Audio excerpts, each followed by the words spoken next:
Hello my dear student, आप कैसे हैं। उम्मीद है सब अच्छे होंगे और सबकी पढ़ाई अच्छी चल रही होगी। तो चलिए आज हम आपको बताने जा रहे हैं जो हमारा पादप रोग विज्ञान प्लांट पैथोलॉजी है, जो बीएससी एजी सेकेंड सेमेस्टर में जो एग्ज़ाम होने वाले हैं। ठीक है, जो 30 तारीख को एग्ज़ाम आ रहा है, इसमें आपकी बहुत ही बड़ा हेल्प करेगा। ठीक है, तो ये देख लेते हैं क्वेश्चन कौन कौन से हैं। ये हमारा सब्जेक्ट है प्लांट पैथोलॉजी। तो पहला क्वेश्चन है कि पादक रोग विज्ञान की आधारशिला किस रोग से मानी जाती है। यानी कि जो हमारा आलू की पछेती, तो कौन सा है, आलू की पछेती अंगमारी, लेट ब्लाइट ऑफ पटाटो। ठीक है, लेट ब्लाइट पटाटो के बाद ही जो पादक रोग विज्ञान है इसकी आधारशिला रखी गई थी। इसके बाद इस सब्जेक्ट का अध्ययन किया गया था 1845 में। ठीक है, ये बीमारी आई थी। इसके बाद है भारत में प्लांट पैथोलॉजी का पिता किसे कहते हैं। ईजे ईजे बटलर को कहते हैं। ठीक है, भारत में प्लांट पैथोलॉजी का पिता किसे कहा जाता है, ईजे बटलर को कहा जाता है। पादक रोग विज्ञान शब्द की उत्पत्ति किस भाषा से हुई है। तो पादक रोग जो विज्ञान जो पैथोलॉजी शब्द है, इसकी उत्पत्ति हमारी ग्रीक भाषा से हुई है। ग्रीक भाषा का शब्द है, 3 शब्दों से हुई है। फाइटोन, फाइटोन मतलब प्लांट, पैथोज मतलब होते हैं ओलिमेंट्स या रोग। ठीक है, और लोगस माने होता है स्टडी या अध्ययन करना। ठीक है, 3 शब्द हैं, फाइटोन, पैथोस और लोगस। इन 3 शब्दों से हुई है पादक रोग विज्ञान की उत्पत्ति। इसके बाद रोग उत्पन्न करने वालों को क्या कहते हैं। तो जो रोग उत्पन्न करते हैं उनको हम रोग कारक या पैथोजन बोलते हैं।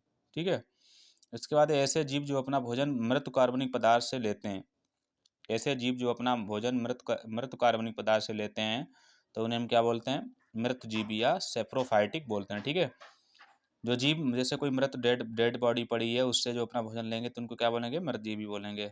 अगर आपको वीडियो अच्छा लग रहा हो तो ज़्यादा से ज़्यादा स्टूडेंट को शेयर करिए, और ज़्यादा से ज़्यादा स्टूडेंट जो इसको देखेंगे उनको ज़्यादा से ज़्यादा फायदा होगा। ठीक है, इसके बाद है ऐसे जीव जो अपना भोजन होस्ट क्राफ्ट से लेते हैं।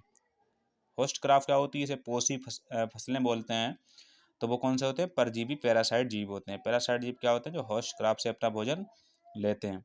इसके बाद है वह प्राणी जो रोग कारक को एक स्थान से दूसरे स्थान पर ले जाते हैं। यानी कि एक रोग से दूसरी जगह पहुंचाना, एक जगह से दूसरी जगह पहुंचाने का काम कौन करता है, तो उसे बोलते हैं वाहक, वेक्टर बोलते हैं। जैसे हमारा वाइट फ्लाई, सफ़ेद जो मक्खी होती है, वो किसी एक रोग को एक स्थान से दूसरे स्थान में पहुंचाने का कार्य करती है।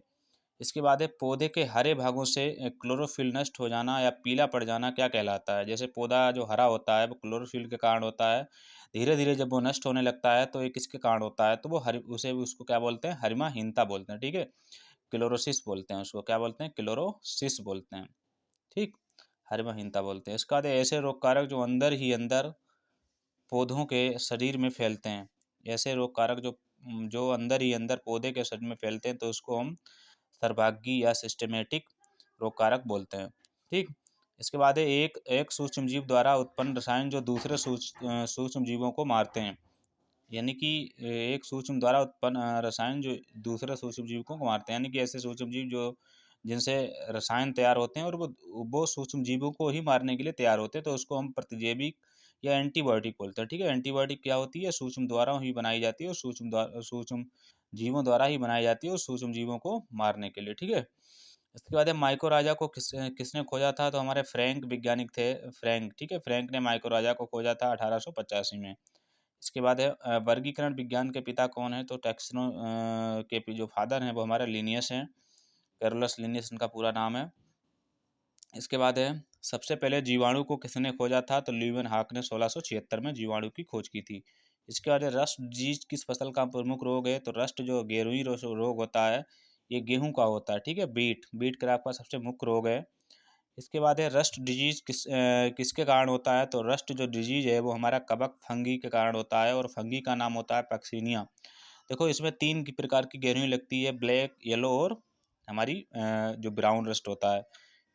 ब्लैक लगती है पक्सिनिया ग्रामिनिस से, और पक्सिनिया स्टिफोर्मिस से लगती है हमारी जो येलो है, और ब्राउन जो लगती है पक्सिनिया रिकॉन्डिटा से लगती है। इसके बाद है स्केब। स्केब किसकी बीमारी है। स्केब जो बीमारी होती है सेब की होती है, एप्पल की होती है। ठीक है, नर्सरी में प्रमुख लगने वाली बीमारी कौन सी है, जो नर्सरी में लगती है। ठीक है, नर्सरी क्या होती है, जिस टाइम जहाँ पर पौधे तैयार किए जाते हैं आगे लेकर लगाने के लिए, ये जिससे बोलते हैं डंपिंग या अर्ध पतन इसको बोला जाता है। ठीक है, इसमें पौधे क्या होते हैं, जमते हैं और वो सूख जाते हैं। मोजेक बीमारी किससे संबंधित है। तो मोजेक जो बीमारी है वो हमारी तंबाकू से संबंधित है। तंबाकू में कौन सी बीमारी लगती है, मोजेक बीमारी लगती है। ठीक है, वायरस के कारण लगती है। इसके बाद है किसी क्षेत्र के रोग कारक के स्थापित होने के बाद उस स्थान से हटाते हैं तो उसको क्या कहते हैं, उन्मूलन कहते हैं। जैसे कोई रोग कारक था, उसको वहाँ पे स्थापित कर दिया, होने के बाद जब वो वहाँ पे स्थापित हो गया, उसके बाद उसे उस स्थान से हटा देंगे, तो उसको क्या बोलेंगे हम, उन्मूलन बोलेंगे, ठीक है, इरेडिकेशन बोलते हैं। इसके बाद है पौधों में रोग के प्रतिरोधक लड़ने की क्षमता, यानी रोग जो होता है उसके ऊपर लड़ने की जो क्षमता होती है उसको क्या बोलते हैं, प्रतिरोधकता बोलते हैं। तो हमारे ये कुछ इंपॉर्टेंट क्वेश्चन हैं जो आप जरूर देखिए, जो आपके एग्जाम में बहुत ही ज़्यादा हेल्प करेंगे। अगर आपको ये, और हमारे जो वीडियो है इसको ज़्यादा से ज़्यादा आप जो है सब्सक्राइब मतलब शेयर करिए, जिससे और भी स्टूडेंट की सहायता कर सकें। और हमारे चैनल को आप सब्सक्राइब करिए, जिससे आने वाले जो वीडियो हैं वो आपको और आराम से मिलते रहें और आपकी हेल्प होती रहे, आपका पेपर अच्छे से गुजरे, आप जो है अपने जीवन में अच्छी सफलता पाएँ। तो ठीक है, थैंक फॉर वॉचिंग।